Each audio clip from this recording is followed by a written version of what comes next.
Hare Krishna, my humble obeisances to you. All glories to Srila Prabhupada. So for today's session, our reciters are Pavan Prabhuji and Maitri Mataji. Srimad Bhagavatam, Canto 3, Chapter 26, verses 30 to 43. We also have a bhajan today at 8:40 p.m. where dear Gyanu Mataji and Saithi Singhu will be doing the English recitation. Pavan Prabhu, when you're ready, please start with the invocation. Hare Krishna. Hare Krishna Mataji, Dhanvat. Please accept my humble obeisances, all glories to Srila Prabhupada. Om Namo Bhagavate Vasudevaya. Om Namo Bhagavate Vasudevaya. Om Namo Bhagavate Vasudevaya. Mataji, can I get text in English, please? Yes, Prabhuji, 2 secs. Get that ready.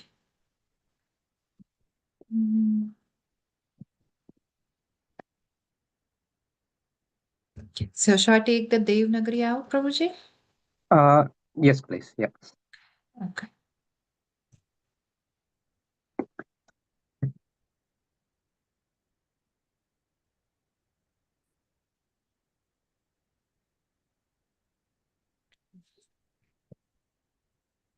Go. Hare Krishna. संशयो अत विपर्यासो निश्चयः स्मृतिरेव च swap इति उच्यते बुद्धेर्लक्षणं वृत्तः पृथक्.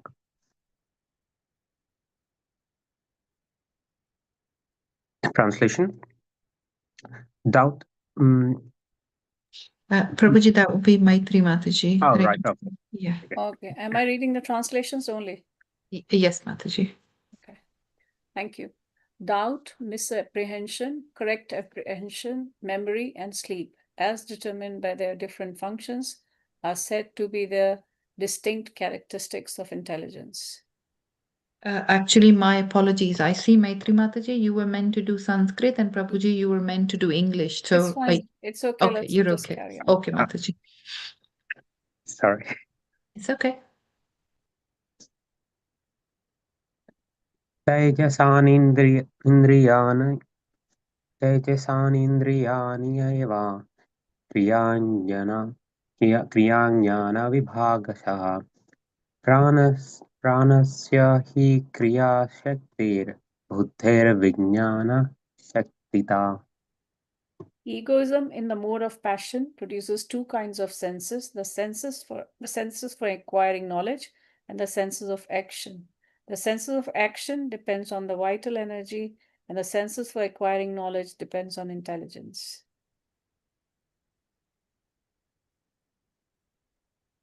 तामसश्च विकुर्वाणाद् भगवद्वीर्याचोदितात् शब्दमात्रम् अभूत् तस्मान् नभः श्रोत्रं तु शाब्दगम्.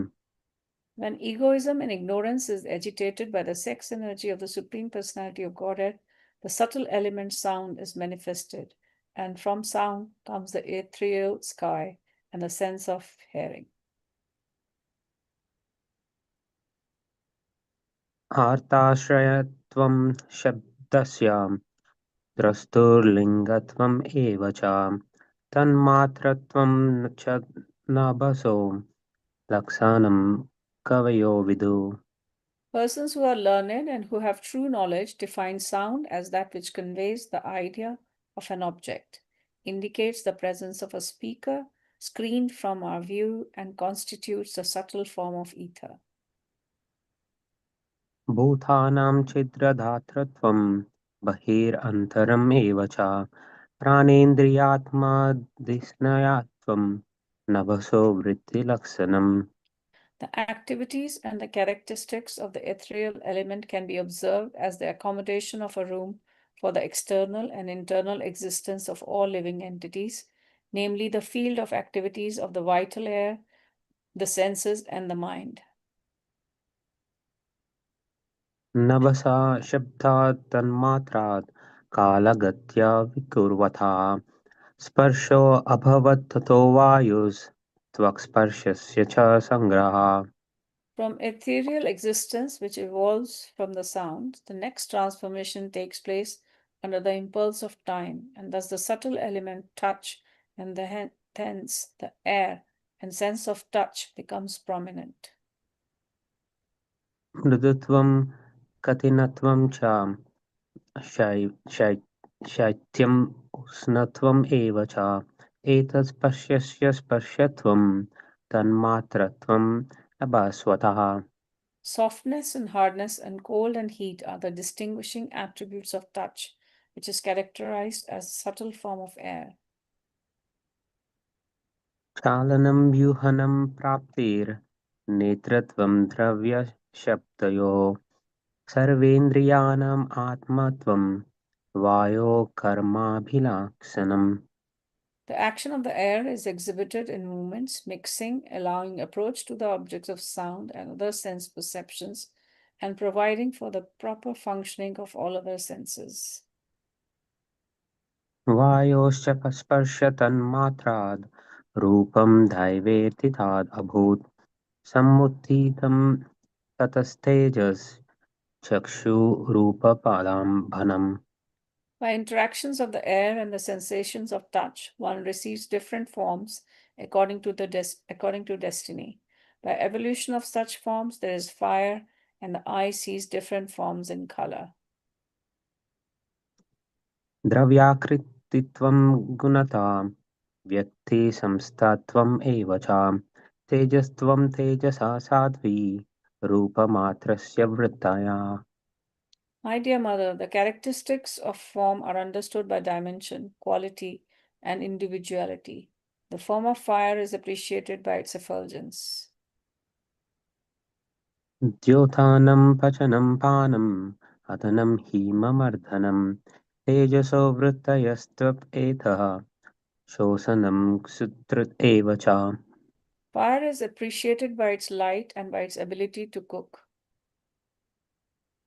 to digest, to destroy, cold, to evaporate, and to give rise to hunger, thirst, eating, and drinking.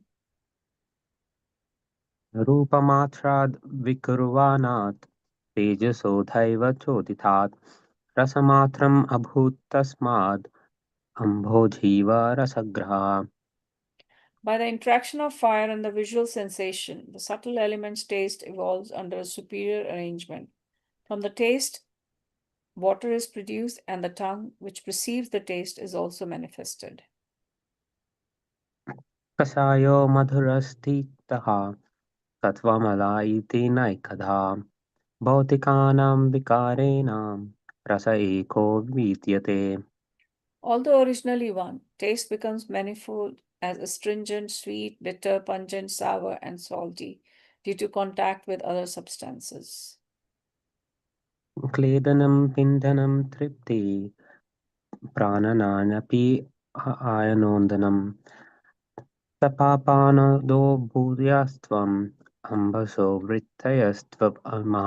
The characteristics of water are exhibited by its moistening and other substances, coagulating various mixtures, causing satisfaction, maintaining life, softening things, driving away heat, incessantly supplying itself to the reservoirs of water, and refreshing by slaking thirst. Thank you so much, Mutaji. Apologies if I made any mistakes. I appreciate it. Thank you. Hare Krishna, Hari Om Tat Sat. Hare Krishna.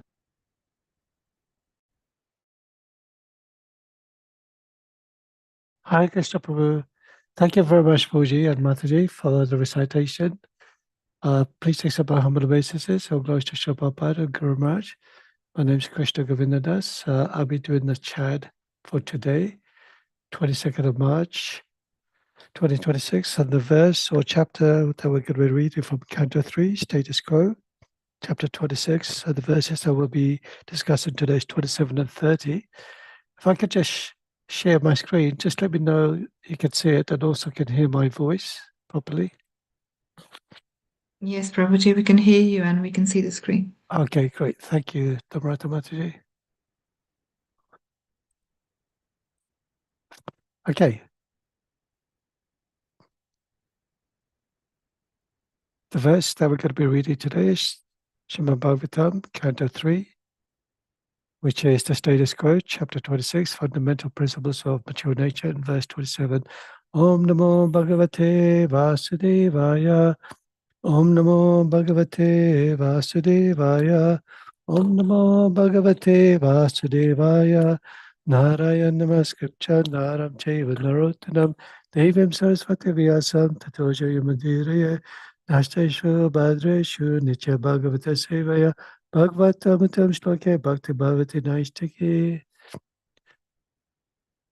Vaikarikat Vikoravanan Manas Tatsvamajayata Yatsakalpa Vikapayam Bhartate Kama Sambhavaha.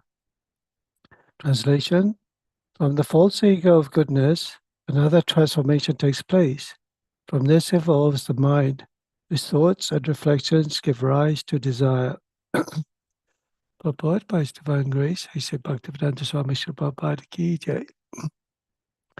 The symptoms of the mind are determination and rejection, which are due to different kinds of desires. We desire that which is favorable to our sense gratification, and we reject that which is not favorable to sense gratification. The material mind is not fixed, but the very same mind can be fixed when engaged in the activities of Krishna consciousness. Otherwise, as long as the mind is on the material platform, it is hovering, and all this rejection and acceptance is asat, temporary. It is stated that he whose mind is not fixed in Krishna consciousness must hover between acceptance and rejection. However advanced a man is in academic qualification, as long as he is not fixed in Krishna consciousness, he will simply accept and reject and will never be able to fix his mind on a particular subject matter. So I'm just going to recite the invocation prayers. Please do join in. Om Jnana Timrandasya Jnananjana Shalakaya Chakshurmalitam Yena Tasmai Shri Gurave Namaha Shri Chaitanya Mano Bhistam Stapitam Yena Bhutale Svaya Murupakada Mayan Tadati Swapatantika Vande Ham Shri Guru Shri Uttapadakamalam Shri Guru Vaishnavam Shah Shri Rupam Sagrajatam Sagana Raghunatam Vitam Tam Sajivam Sadvaitam Savadutam Parijana Saitam Krishna Chaitanya Devam Shri Radha Krishna Padan Sagana Lalita Shri Vishakamitam Scha Hey Krishna Karuna Sindhu Dinabandhu Jagapate Gopesha Gopika Kanta Radha Kanta Namostate Tapta Kanchana Gaurange Radhe Vrindavaneshwari Vishabhana Satadevi Pranamami Hari Priye Pancha Kalpatarubhyascha Kripa Sindhubhya Evacha Patitana Pavanebhyo Vaishnavebhyo Namo Namaha. Jai Shri Krishna Chaitanya Prabhu Nityananda Shri Advaita Gadadhar Shivasari Gaura Bhakta Vrinda Hare Krishna Krishna Krishna Hare Hare Hare Rama Rama Rama Hare Hare. Kindly seek the blessings of my spiritual master, His Holiness Bhakti Charu Swami, Namo Vishnu Padaya, Krishna Pishtai Bhutale, Shrimati Bhakti Charu Swami Tidnamine, unto His founder Acharya Srila Prabhupada, Namo Vishnu Padaya, Krishna Pishtai Bhutale, Shrimati Bhakti Vedanta Swami Tidnamine, Namaste Saraswati Devi, Gaurvani Prachayane, Nirvishesha Sunyavadi, Paschatya Desatayane. Kindly seek the blessing of all the listeners too, so that I may be able to speak on the wonderful glories of the Srimad Bhagavatam, the discussion between Kapila Dev and his mother Devahuti. May whatever I say be pleasing, truthful, and beneficial, not only just to myself, but to all of you. Thank you.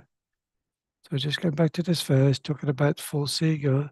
So just before I discuss this particular point about false ego, I am, this is mine, this is me. This is all based on material sort of reflections on one's individual identity.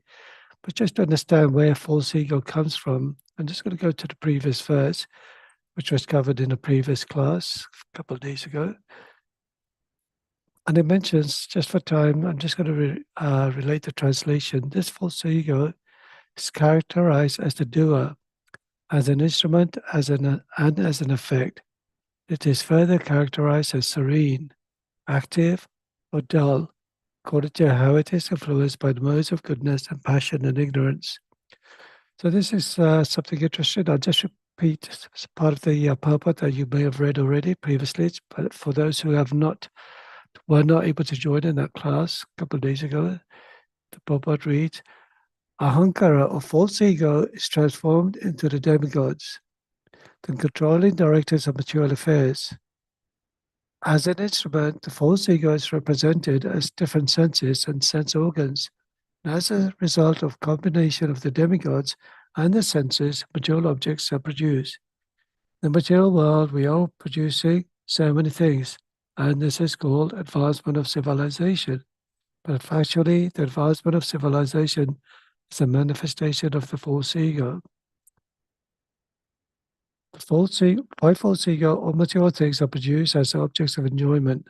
One has to see increasing artificial necessities in the form of material objects. So here it actually explains a bit more detail about false ego, ahankara. It's actually a transformation that's passed on to the demigods with the controlling directors of this material affairs.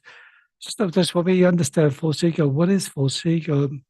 So in the Bhagavad Gita, we hear the beautiful verse from Lord Krishna to Arjuna, the spirits are bewildered by the influence of false ego, thinks himself the doer of activities, but which are naturally carried out by the doer itself.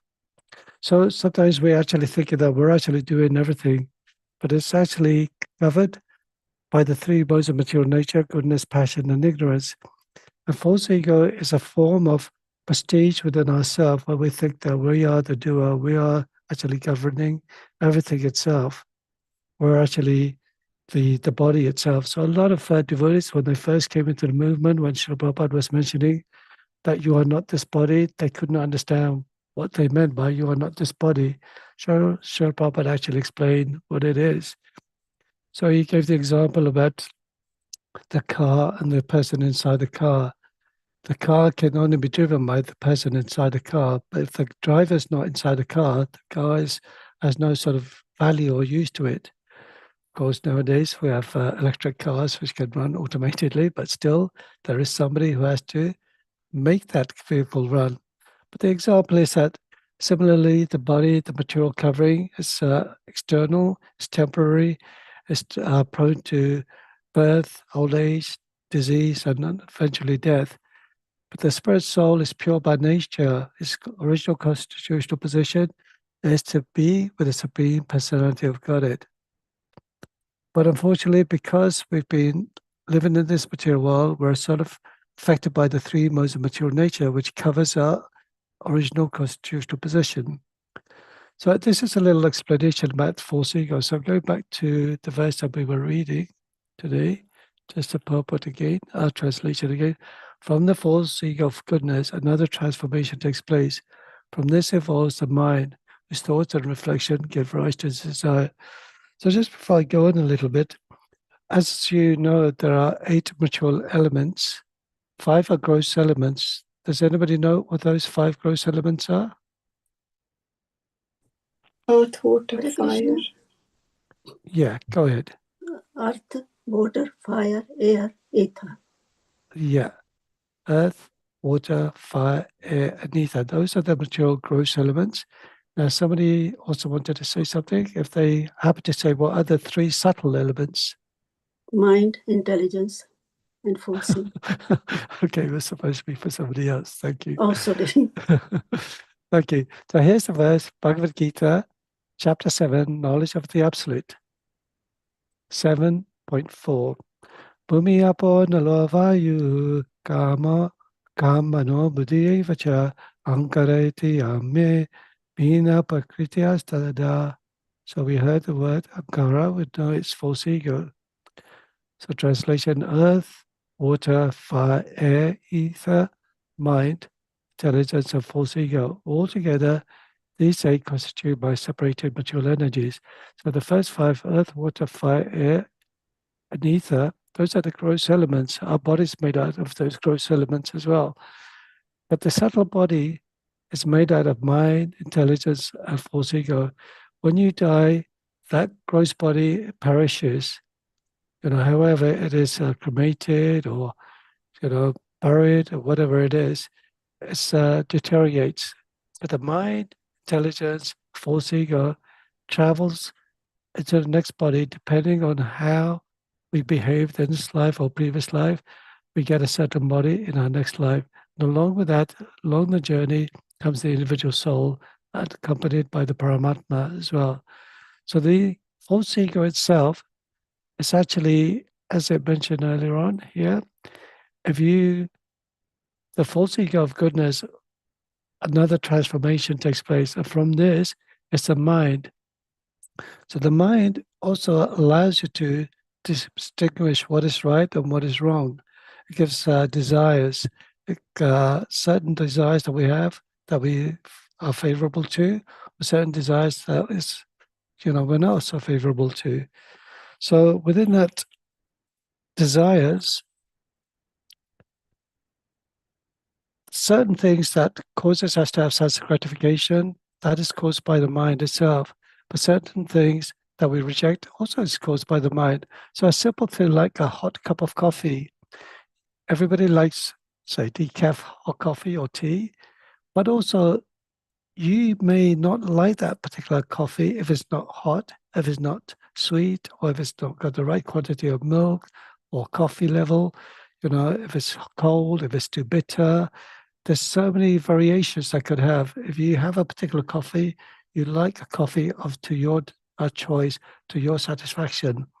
That is a level of goodness or certain things that you desire. It's based on the mind itself. But certain things, sometimes you may ask somebody else to make a coffee and it doesn't taste very good or it's come cold and we don't enjoy it. And that also comes from the mind. But here, Srila Prabhupada is actually mentioning that, but if we dovetail that mind and engage in activities in Krishna consciousness, we understand that whether it's hot or cold, that coffee, it is an offering to Krishna, and we accept it. Still, there is that pleasurable feeling and taste that also distinguishes, that's caused by the mind. But if we understand that somebody's given you that coffee out of love, out of affection, just like when you have prasadam, there was a story where somebody actually, instead of putting sugar in the halava, they put salt in the halava. And nobody's going to eat that halava if it's got full of salt. It's not palatable at all. But because the devotees in the early days, they were so devoted to serving Krishna, they took it as Krishna's mercy and they still took portion of that salted halava. Of course, nowadays, we have to be so careful. Whatever we offer to Krishna, it's for Krishna's desire, Krishna's pleasure, not for our own desires. So we want to make everything first class. But when we engage ourselves in Krishna's service, we also want to ensure that whatever we do, although the mind is affected by certain desires, certain things that we want to do or not do, but that desire has to also be in a way that we want to please Krishna. We want to please the devotees. It's not necessarily for our own satisfaction. For instance, a devotee may ask you, "Oh, Prabhuji, we need somebody to clean the toilets." Now, it's devotional service, but you as an individual may have certain condition, not wanting to clean the toilet. Maybe you have what's known as CPD or something. You may be allergic to chemical reactions, but you have to make those choices too. You don't have to be so sentimental about it. I may have told you about the story of Ayendra Prabhu. Although he's one of the most prominent devotee in Kirtan, chanting the holy name of the Lord, because of goes through Srila Prabhupada, of course. But Ayendra Prabhu also brought this holy name congregation as well, chanting in the temples on a regular basis. And these Kirtan melas have become so phenomenal around the world within ISKCON and outside ISKCON as well. But one of his duty was cleaning the toilets.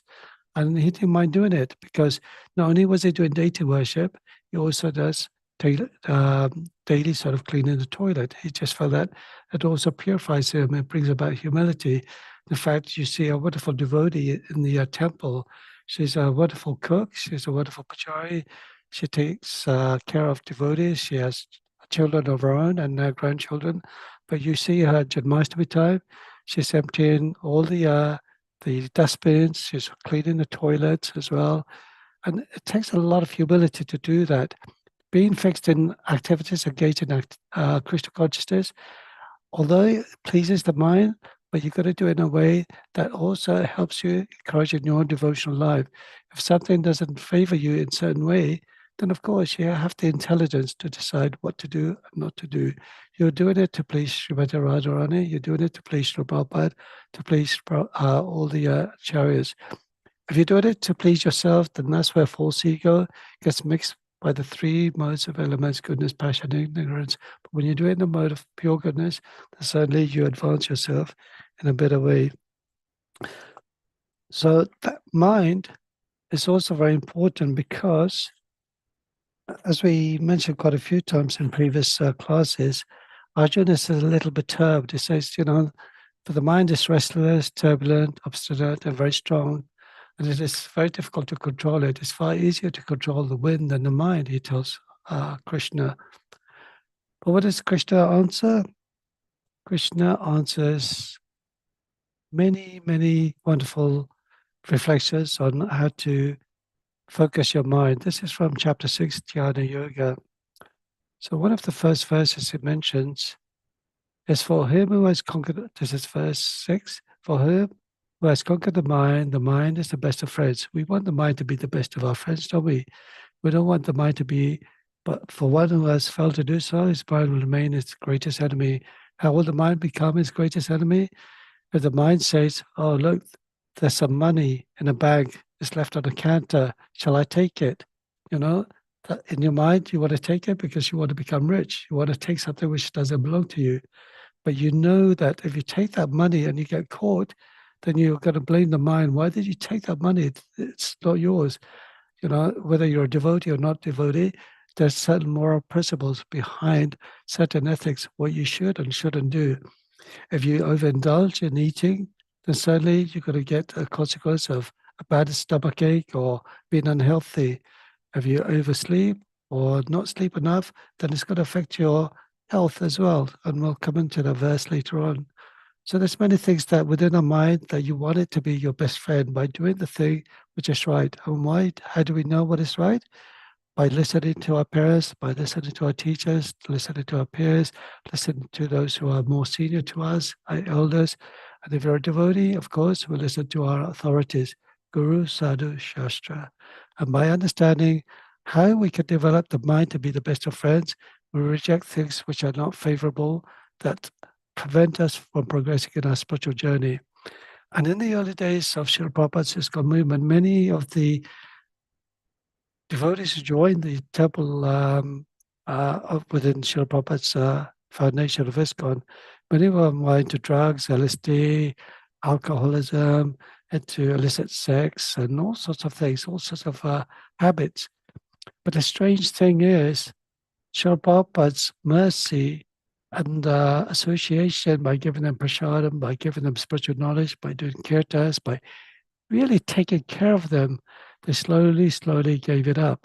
And if you look at a lot of the controversies that happened when some of these newcomers came into 26 Second Avenue, they were constantly questioning Prabhupada again and again. Why? What's wrong with eating meat? What's wrong with gambling? What's wrong with illicit sex? What's wrong with taking intoxicants? This is the new generation. Taking drugs is like the thing that keeps you high. But slowly, his disciples started giving it up. They were all into LSD. Perhaps a few weren't, but LSD was a big thing in those days. But slowly, the mind got purified, the intelligence got purified, the hearts got purified. They became first-class devotees. And these are the devotees who helped Srila Prabhupada start the movement, developing temples around the world, helping Prabhupada print books, help Prabhupada in so many different ways, distributing Krishna consciousness literature, doing harinams in different streets around the world, different cities. So we're so grateful to them as well. And yesterday we had a wonderful program at Bhaktivedanta Manor honoring Srila Prabhupada, and many of Srila Prabhupada's disciples were there. And if you do get an opportunity to be with Prabhupada disciples, listen to them, hear them, understand some of the difficulties and challenges that they face. We're very fortunate. Whenever we go to Bhaktivedanta Manor, we see beautiful darshas of Shri Shri Radha Gokulananda, Shri Shri Radha Nandaneshwara, but still we don't really know exactly some of the blood that was shed and energy that was taken up and money and resources by some of the early disciples who established the temples. If you read the stories of New Vrindavan, they were having cold showers, ice cold showers. Even Satyananda Maharaj was saying that he had ice bucket showers, and to the point that he just wanted to leave. It's gone. So he said, "This is not for me." Anyway, that was verse 6. But verse 7, Lord Krishna carries on addressing to Arjuna about the mind. For one who has conquered the mind, the super soul is already reached. For he has attained tranquility. To such a man, happiness and distress, heat and cold, honor and dishonor are all the same. So this is very difficult for people in the material world to understand how you can be happy and distressful and be equipoised about it. How can you understand about heat and cold? How can you be equipoised? We all love the summer. Nobody likes the wintertime. If you're sitting around the radiator, central heating on, then it feels nice and warm and comfortable. But if the radiator's broken and it's cold in the house, water's cold, I'm sure many of you have had cold showers and hot showers not working, but you tolerate it. You understand that whatever's happened, it's happened through the mercy of Krishna. Boiler's broken down.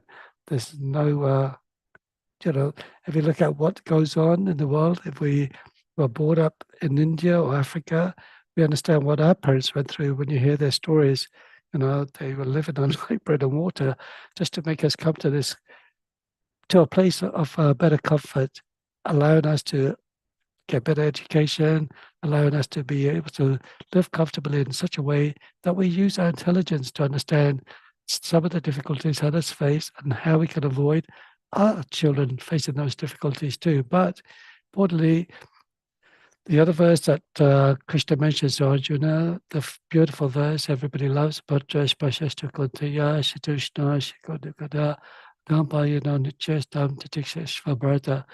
Outside of Gati, the non-permanent appearance of happiness and distress, and the disappearance in due course of time, are like the appearance and disappearance of the summer and winter seasons that arise from sense perception of Sana Bharata, and one must learn to tolerate them without being disturbed. So these kind of things about heat and cold, like the change in the weather itself, they arise from sense perception. Well, we just learn to tolerate it. And how do we tolerate it? And that's by controlling the mind. Yeah. And then it goes on to a beautiful verse, number 26. So this is when we actually think about the mind. Every minute we have thousands of thoughts, some good, some bad, some, just procrastinating. We don't know exactly what's going on. So verse 26, Krishna says, wherever the mind wanders, due to its flickering and unsteady nature, one must certainly withdraw it and bring it back under the control of the self. Why? Because the mind is very dangerous if it goes into the wrong desires of wanting to do certain things that is not favorable in Krishna consciousness, but you must withdraw it straight away. Just like, what Srila Bhaktisiddhanta Saraswati Thakur says, every morning I like to beat my mind 1,000 times with a broom so I can stay focused in Krishna. And our mind is wandering all over the place, even when you see the lordships in front of the darshas, when you come to the temple, your mind is flickering in different ways. You're trying to absorb yourself. Wow, Krishna, Radharani, you look so beautiful, but our mind is perturbed. Financial, health, family, social, work, so many issues that come in our mind. Is forever going from the moment that we're born to the moment that we die. We're worried. But somehow or another, let's depend on Krishna, and certainly Krishna will look after herself. So just a little breakdown, just for time. I'm going to give a little suggestion to you. So suppose that you have your mind. I'm going to give you a certain scenario, and you have to try and explain what you would do from a spiritual perspective. Now, if I say to you, meat eating, gambling, sex, intoxication, I like doing those things. It makes me happy. From a spiritual perspective, what would you say in answer about controlling the mind? This is a question to all of you. What would you do if somebody says, well, I'm happy doing what I'm doing right now, gambling, intoxication, illicit sex?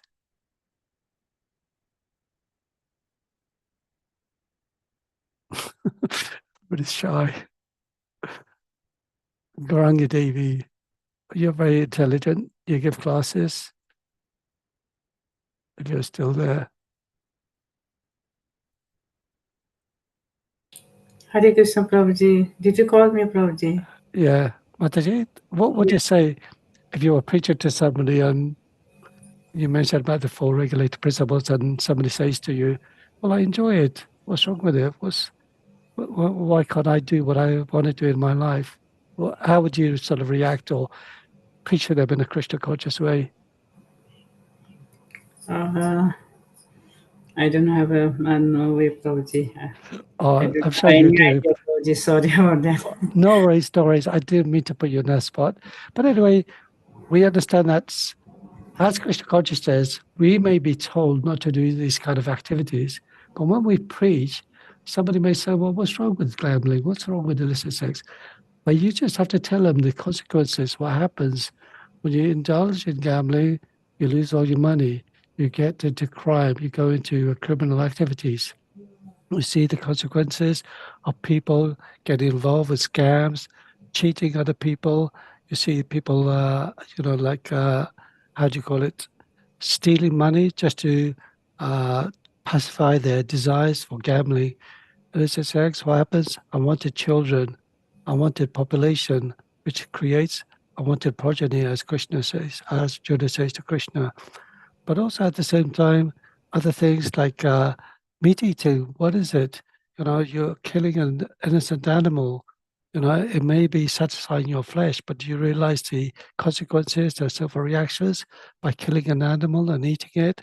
How many thousands of millions of hair a cow has? That's how many lifetimes you will have to take birth again, suffering again and again because you ate that cow just for satisfying yourself. Intoxication, we see what happens in intoxication, causes child abuse, sex abuse, causes all sorts of unwanted, good, favorable social care within the system. The whole social care is actually falling down because of meat eating, gambling, illicit sex, intoxication. There's many other things that we could give examples for.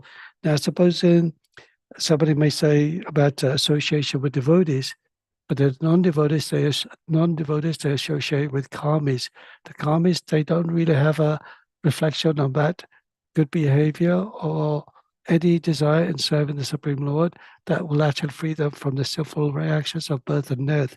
So it's important to have association with devotees. So within the mind, we have to kind of focus ourselves in that spiritual knowledge, that spiritual awareness, take a Krishna Prasadam that helps and fine-tunes or rather the fine tissues in our memory. It develops that Krishna consciousness attraction as well. Association with devotees, reading Krishna conscious books as opposed to non-Krishna conscious books.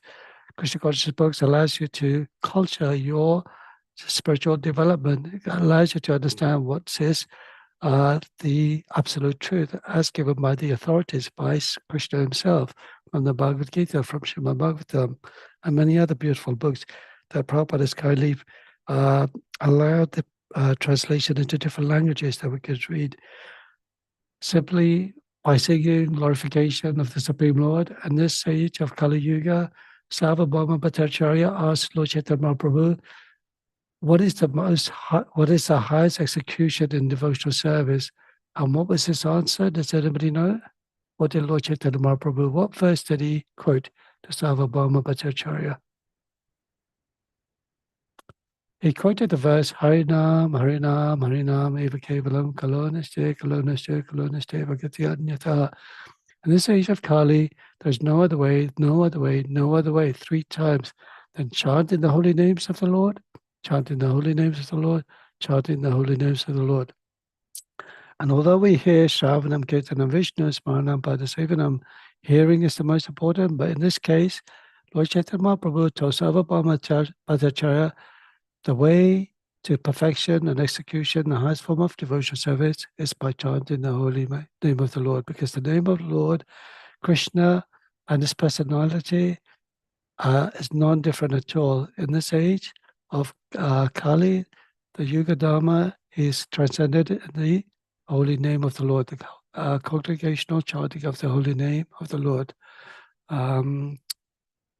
What is that particular verse? It's just slipped my mind at the top of my head. Kola Kera Brahmadana Harinam Sankirtan. The Supreme Lord has descended down into the material world in the manifestation of the holy name of the Lord in congregational chanting. So this is the way that we actually purify ourselves, but purify our mind by chanting the holy name of the Lord. So many things in Krishna consciousness, by focusing our mind in a way that helps us overcome procrastination, develops our determination, develops our attachment. We don't sort of become very proud of ourselves. We don't belittle other people as well. Even though they may be karmis, we may sort of, suggest how to improve their own sort of lifestyle by refraining from the four regulated principles. But certainly, it also controlling the mind helps us with certain issues that we find very difficult. Say, for instance, you've lost a very loved and dear one. You know it's very dear to you, but you know that Krishna is taking care of that person in this life and in this next life, and he's taking care of every living entities. Krishna is not partial to anyone. I envy no one, I'm equal to all, I'm partial to none. But whosoever renders service to me in devotion, the friend is in me, and I am a friend to him. So distress, anxiety, and fear, we all have that every day in our life. We go to work, there's distress, there's anxiety, there's fear. But when we actually cultivate our mind and actually spiritualizing it, something may happen to us. It is by the mercy of Krishna. Something may happen to my family member. I do whatever I can to protect them. Krishna, you are the supreme protector. Please protect my family. Why do devotees ask for prayers for one another? It's to allow us to free ourselves from this burden. Of course, this material world is always going to be full of anxiety. It's always going to be full of distress. It's always going to be some miserable conditions, whether you're devotee or non-devotee. But when you actually learn to develop a spiritual attributes, then you know how to deal with certain things in our life, how to become resilient, how to overcome certain a feeling of prejudice that you may sort of be addressed by somebody who's not a devotee. Even within a devotee community, of course, sometimes we have to be very careful as well, taking care of one another, helping one another, nurturing one another, supporting given association as well. Because ultimately, a devotee comes to Krishna, they've come there with an open heart, understanding who Krishna is. And if we don't give them that support, guidance, then they will only end up leaving. I do know devotees who've left Krishna consciousness because they feel they've not been taken care of. They feel that they weren't valued for whatever they did. They were only valued when they were given Lakshmi or because of certain reason. But when they stop, certain consequences happen. And certainly it's so sad to hear these stories. And people have said, well, I prefer to go to so-and-so, another institute where they really appreciate what I do, whether it's something small or big. They appreciate this love, this care and affection. And we shouldn't be in that situation that anybody leaves has gone. The moment somebody comes in the temple room, if you don't know them, if you feel comfortable, Hare Krishna, how are you? Welcome. Have you had prasadam? Is there anything I could do? You don't have to be a volunteer. You don't have to be a first-class devotee. You don't have to be, initiated, chant the 16 rounds, following the 4 regs. Even if you are able to chant Hare Krishna and you know that by chanting Hare Krishna has made you happy, just pass out to somebody else, whether it's at work, at friend, colleague, neighbor, because by doing that, you're helping purify your mind. And above the mind, we'll go into the next verse, verse 28. Yadviduhi anuradakyam rishi kanam adishvaram saradrena divarashyamam Samradhyam Yogibi Shane.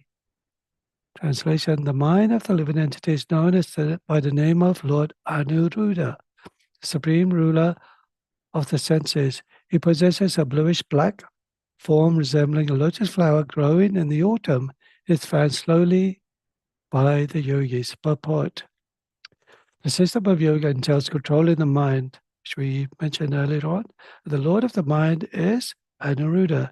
It is stated that Anuruddha is four-handed with Sudarshan chakra, conch shell, club, and lotus flower.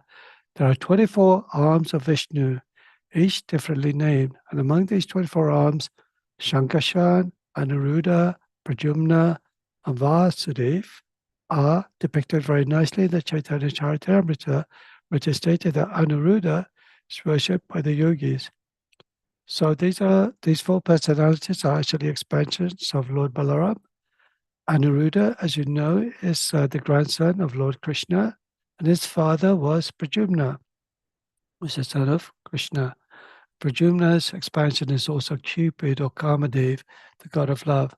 And another name for Krishna is Vasudev. It's a different spelling to Krishna's father, paternal father, Vasudev, and Devaki. This is called Vasudev with an abbreviated A. Whereas the Vasudev's father is a simple A. Meditation upon voidness is a modern invention of the fertile brain of some speculator. Actually, the process of yoga meditation, as prescribed in this verse, should be fixed upon the form of Anuruddha. By meditating on Anuruddha, one can become free from the agitation of acceptance and rejection. When one's mind is fixed upon Anuruddha, one gradually becomes God-realized. He approaches the pure status of Krishna consciousness, which is the ultimate goal of yoga. So here we're actually understanding that the mind, the name of the mind in our body, on any living entity, is called Anuruddha. It's a four-armed form of Vishnu. So we're very fortunate. So this is what the yogis actually meditate, meditating on the mind, meditating on the Lord within our heart, the super soul within our heart. But it's important. Why fix upon the mind? Because the mind allows us to control our behavior, our do's and don'ts, what we can accept and what we can't accept. Certain things that affect our mind is very important. So sometimes we actually understand what is it that causes the mind to make certain decisions. You know, is it the mind or is it the heart? Does anybody want to give some thoughts on that? What gives us a desire to do certain activities? Is it the mind or the heart?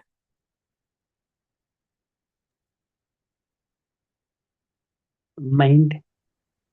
Mind, yes. Anybody else? Mind senses, sees things, mind controls it. Yes. So it's a very difficult question. And just by chance, I sort of typed it in Google. The reason why I asked this question, because I asked this question to a devotee, a very senior devotee many years ago. And I asked him, look, what is it that causes the desires in what we do? Is it the mind or is it the feelings that we have in our heart? Say, for instance, we may like something and we have that desire, and it's the heart is actually desiring that thing, but is it coming from the feelings of the heart or is it coming from the feelings, thoughts of the mind? The mind is obviously controlling the senses and the organs, as Mataji was saying, because those organs are very temporary. At least the mind can carry on, but it's actually a feeling from both. And he actually mentioned this, Prabhuji, mentioned the feelings come also from the heart within, because the mind also has a subtle level within our consciousness that affects what we desire and what we don't desire. But those desires also come from the feeling of the heart.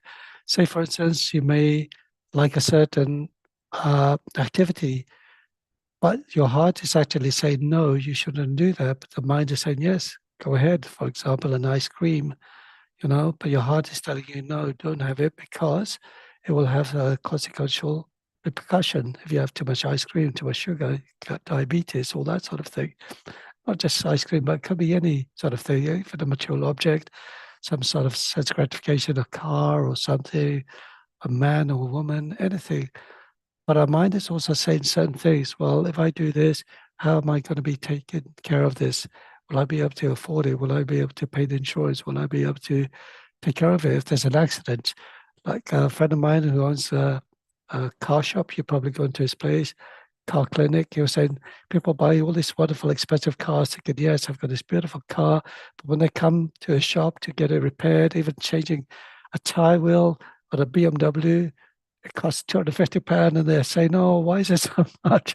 And yet they're spending £40,000 on a car, and they're worried about £250.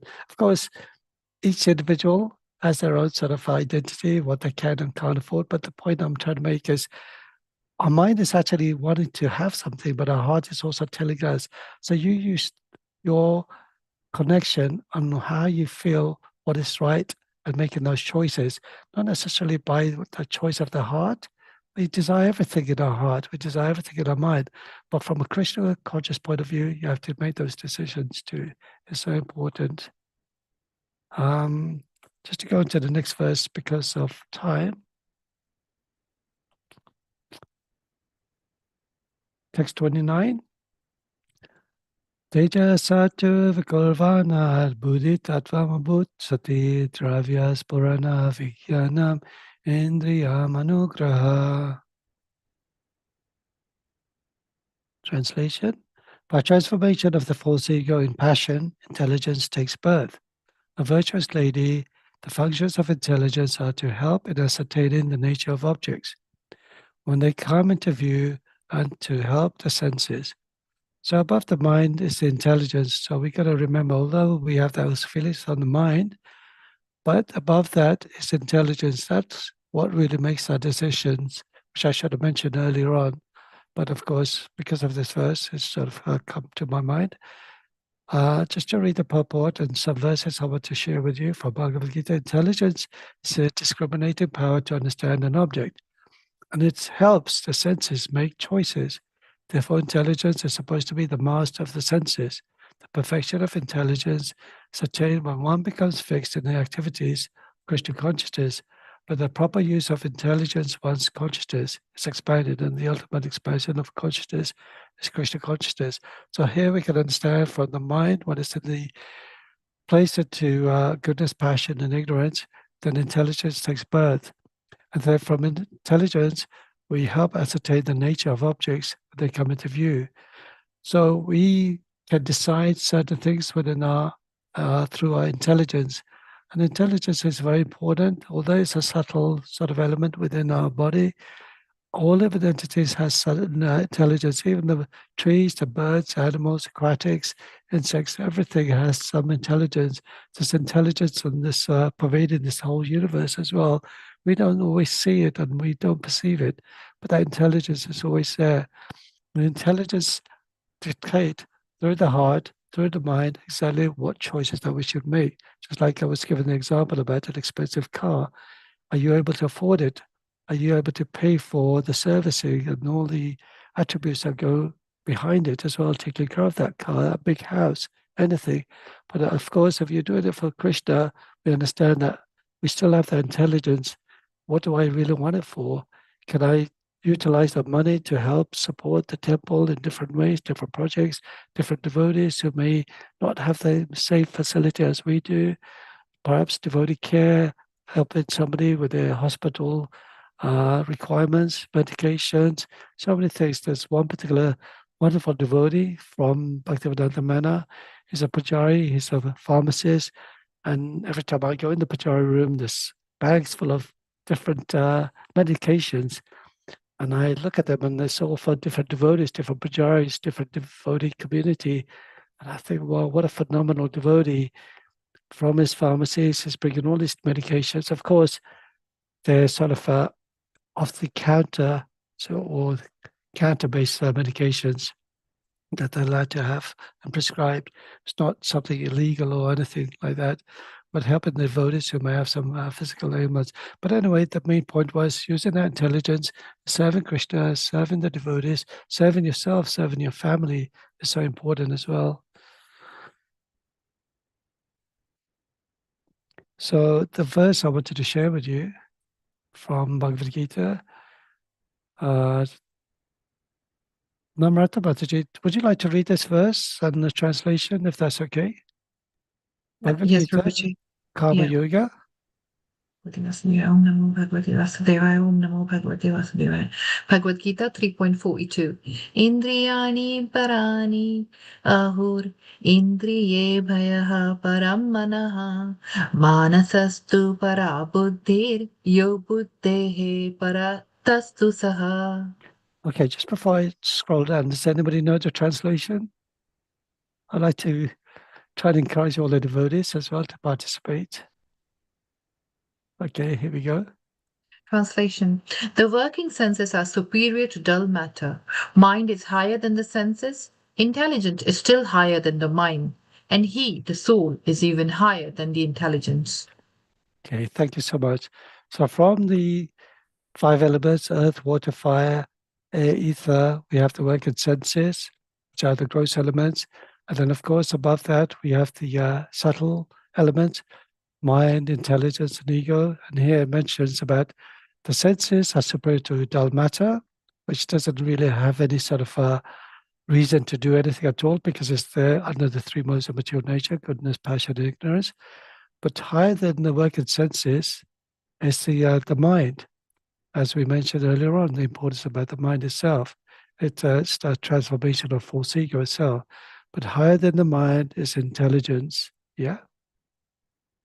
And higher than the intelligence is the soul, the super soul within our heart, we live in, that causes that gives that consciousness within our body itself. So it's very important to understand the scenario behind the mind, intelligence, and ego itself. Now just going to the last verse, text 30. Samshaya viparyaso nishchaya smriti vacha svapa iti uchyate buddhi lakshana vritaha pratak. So translation, that misapprehension, correct apprehension, memory and sleep, as determined by their different functions, are said to be the distinct characteristics of intelligence. Purport. That is one of the important functions of intelligence. Blind acceptance of something does not give evidence of intelligence. Therefore, the word Shamshaya is very important. In order to cultivate intelligence, one should be doubtful in the beginning, but doubting is not very favorable, and the information is received from the proper source. In Bhagavad Gita, the Lord says that doubt in the words of the authority is a cause of destruction.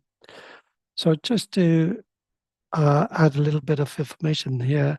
So John Lennon, when he used to speak to Srila Prabhupada, he used to have so many questions, raising intellectual questions to Srila Prabhupada. And Prabhupada, by his wonderful mercy, used to answer a lot of the questions to John Lennon, and of course, George Harrison, John Lennon's wife, Yoko Ono.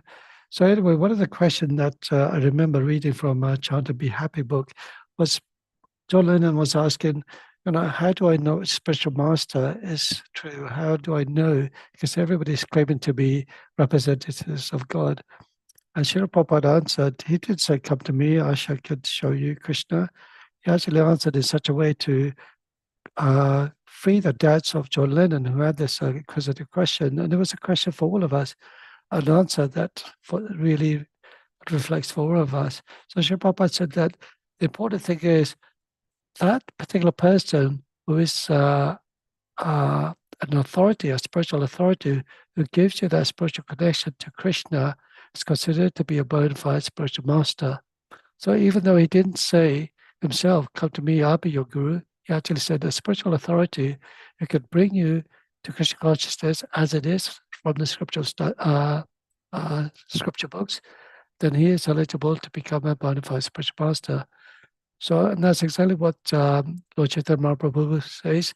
One who is a bona fide, or one who is actually following all the regulations and, chanting the holy name of the Lord and following the script injunctions as laid out by the spiritual authorities, then he is considered to be qualified to be a guru and have disciples wherever around the world. So following on as described in the Patanjali Yoga system, Brahmana Viparyaya Vipalka Nidra. By intelligence, only one can understand things as they are. By intelligence, only one can understand whether or not he is the body. So this is a point that we mentioned earlier on at the beginning when the early disciples of Prabhupada, when he mentioned about you're not that body, they were very curious. What do you mean you're not that body? I am the body. I'm eating, I'm sleeping, I'm evacuating, all those sort of things. I'm talking.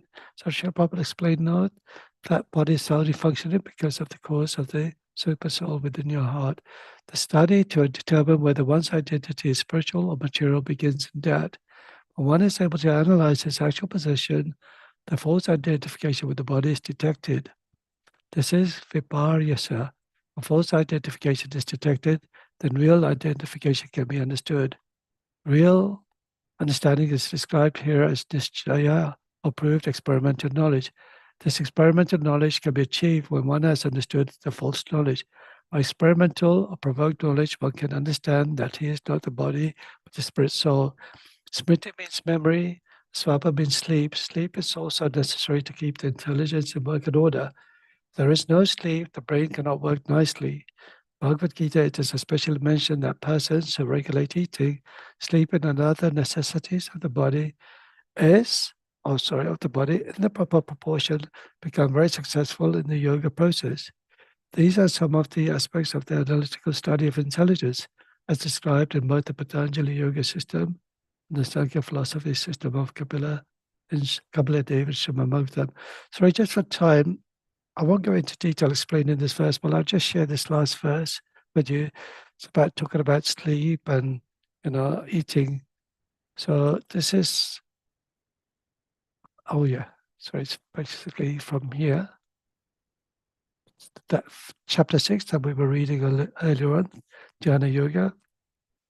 And I think the verse was 16. Okay, there is no possibility of one's becoming a yogi, or Arjuna, if one eats too much or eats too little, sleeps too much or does not sleep enough. So basically, even though the mind and intelligence is there, but the intelligence is also governing the functions of the activities of the body. And in doing and controlling our mind, our senses, our activities, allows to be more focused in spiritual activities, therefore helping us refrain ourselves from unfavorable activities which are not helping us in our Krishna consciousness. In other words, if we try and eliminate certain things, then it helps us control our mind. It helps us control how much we eat. Even though we have a beautiful feast on festival days that we want to eat as much as we want, of course, Srila Prabhupada would make special love feasts specifically to entice people to come and be attracted to Krishna consciousness. And even Guru Kripa is one of the first disciples of Srila Prabhupada. He actually says in one of his Vyasa Puja offerings to Srila Prabhupada, Prabhupada, you cheated us.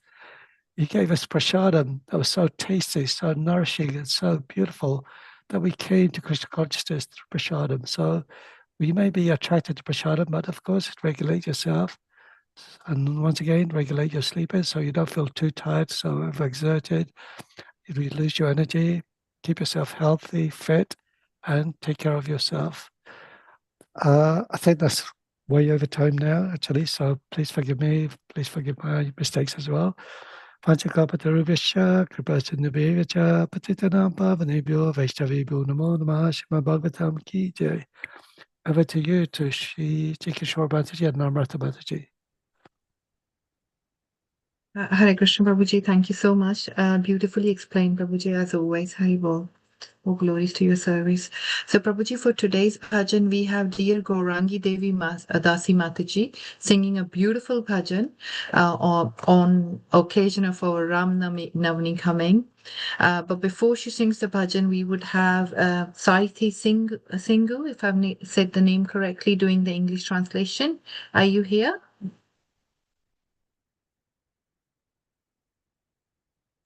Hare Krishna Mataji. Yes, Mataji. Yes, Hare Krishna. Hare Krishna. Hare Krishna. Okay, Mataji. So So translation I need to read, Mataji, first? If someone read, it's okay, Mataji. Yes, so it will be Gaurangi Devidasi. If you give us 2 minutes, we'll do the English translation first, then you can sing the bhajan, okay? Okay, Hare Mataji. Krishna. Hare Krishna.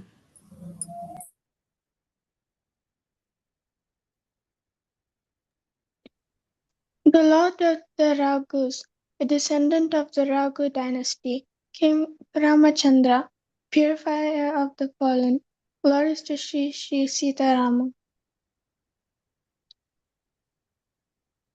The beautiful deity forms are dark as a thundercloud. Glories to the Ganga Tulsi Devi and Salagrama Sila. The auspicious lord of the mountain, Sitarama, the ones dear to the devotees Sitarama. The beloved of the daughter of Janaka. All glories to Sitarama. All glories to the descendant of the Raghu dynasty, Sitarama. Thank you, dear Saiti Singhu. That was very nice. Haribol. On Thank to you, you, Divya. Mataji. Thank you. On to you, Divya Gaurangi Mataji. Gaurangi Devidasi Mataji. Hare Krishna, Mataji. Hare Krishna. All of Mataji, Prabhuji, Danvat Pranam. All glory to Srila Prabhupada. Hare Krishna. Shall I start, Mataji? Yes, please, Mataji. Hare Krishna. Hare Krishna. Thank you, Mataji. You gave me this opportunity. Thank you. Okay.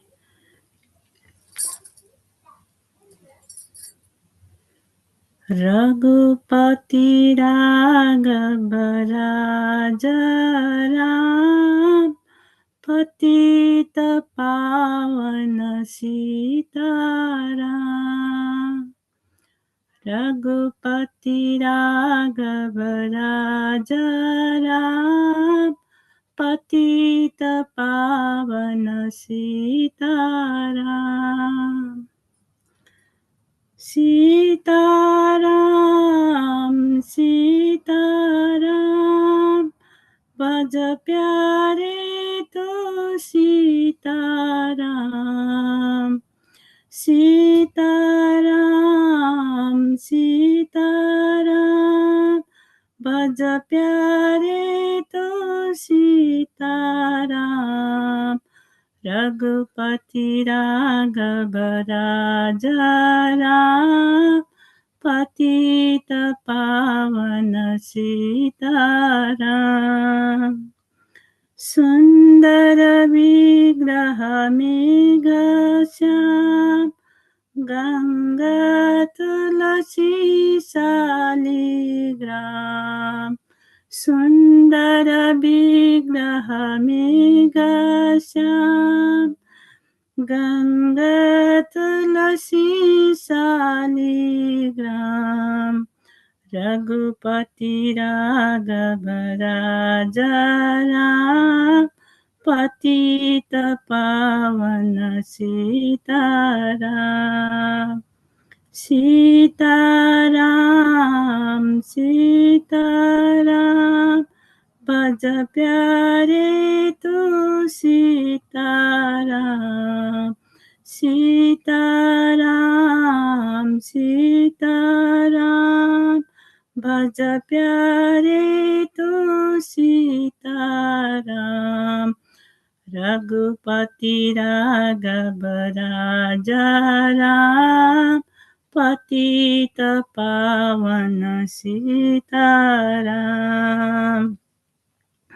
Bhadragirisara Sitaram Bhagata Jana Priya Sitaram Bhadragirisara Sitaram Bhagata Jana Priya Sitaram Raghupati Raghav Raja Ram Patita Pavana Sitaram Sitaram Sitaram bhaj pyare tu Sitaram Sitaram Sitaram भज प्यारे तू सीताराम रघुपति राघव राजा राम पतित पावन सीताराम जानकी रमन सीताराम जय जय राघव सीताराम जानकी रमन सीताराम जय जय राघव सीताराम रघुपति राघव राजा राम पतित पावन सीताराम सीताराम सीताराम भज प्यारे तू सीताराम सीताराम सीताराम भज प्यारे तू सीताराम रघुपति राघव राजा राम पतित पावन सीताराम सीताराम सीताराम भज प्यारे तू सीताराम सीताराम सीताराम भज प्यारे तू सीताराम रघुपति राघव राजा राम पतित पावन सीताराम हरे कृष्णा कृष्णा कृष्णा हरे हरे हरे राम राम राम हरे हरे हरे कृष्णा कृष्णा कृष्णा हरे हरे हरे राम राम राम हरे हरे हरे कृष्णा कृष्णा कृष्णा हरे हरे हरे राम राम राम हरे हरे जय राधा गोकुलानंद राधा गोकुलानंद राधा गोकुलानंद श्री राधे जय सीताराम लक्ष्मण हनुमान जय सीताराम जय लक्ष्मण हनुमान जय राधा लंडनेश्वर राधा लंडनेश्वर राधा लंडनेश्वर श्री राधे जय जगन्नाथ जय बलदेव जय सुभद्रा निताय गौर हरि बोल हरि बोल निताय गौर हरि बोल जय जय प्रभुपाद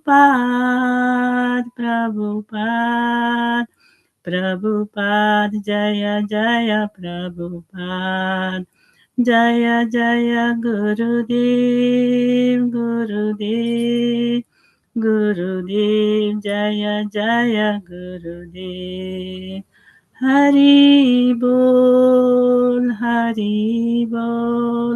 हरि बोल निताय गौर हरि बोल Jaya Jaya Gurudev Gurudev Gurudev Jaya Jaya Gurudev Ragupati Raghav Raja Ram Patita Pavana Sitaram.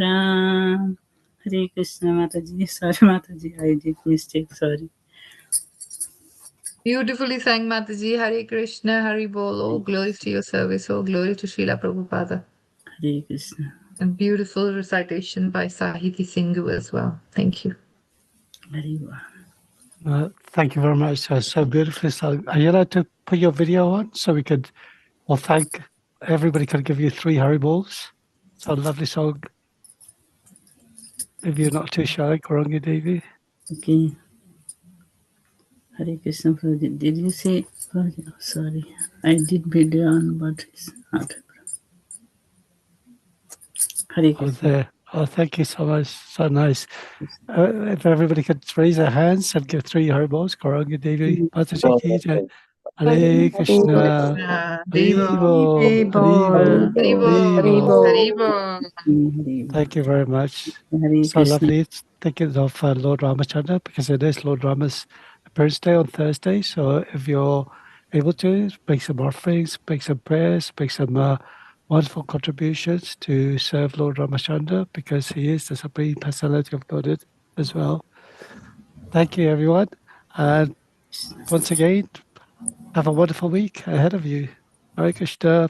Hare Vancha kalpa tarubhyascha Sarubhyascha kripa Sindhu sindhubhya eva cha Raja patitanam Titana pavanebhyo Pavanebhyo vaishnavebhyo Vaishnavebhyo namo Namo namaha. Namaha